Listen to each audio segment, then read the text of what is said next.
প্রথমবারের মতো দেশের বাইরে শতাধিক হলে একযোগে মুক্তি পাচ্ছে বাংলাদেশি সিনেমা পাপপূর্ণ।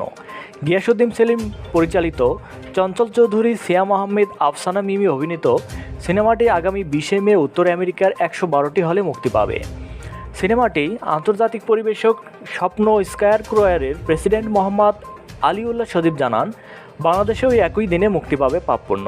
তিনি বলেন, সিনেমাটি মুক্তি পাচ্ছে কানাডার 5টি প্রদেশের 8টি শহর এবং আমেরিকার 25টি রাজ্যের 100টিরও বেশি শহরে।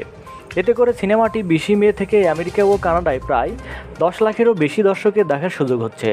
আমেরিকায় এমসি, রিগাল, সিনেমার্ক, হারকিন্স, শোকেন চেইনে 25টি রাজ্যের 104টি মাল্টিপ্লেক্সে মুক্তি পাচ্ছে সিনেমাটি।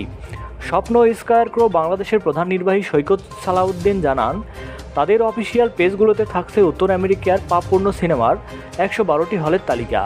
আগামী 18 মে থেকে থিয়েটারগুলোর ওয়েবসাইটে পাওয়া যাবে। চঞ্চল চৌধুরী বলেন, হলে ডেকে এনে কাউকে হতাশ করিনি, দর্শকরা বরাবরই আনন্দ পেয়েছেন, এবারও তার ব্যতিক্রম কিছু হবে না। প্রিয় দর্শক মণ্ডলী, একটি কথা না বললেই নয়, আমাদের চ্যানেলের সমস্ত ভিডিও শুধুমাত্র বিনোদনের জন্য। বিভিন্ন সময় রূপকর্তে শিল্পী কলাকৌশলীদের ছবি ব্যবহার করা হয়, এটা সবাই বিনোদন হিসেবে গ্রহণ করবেন। ধন্যবাদ।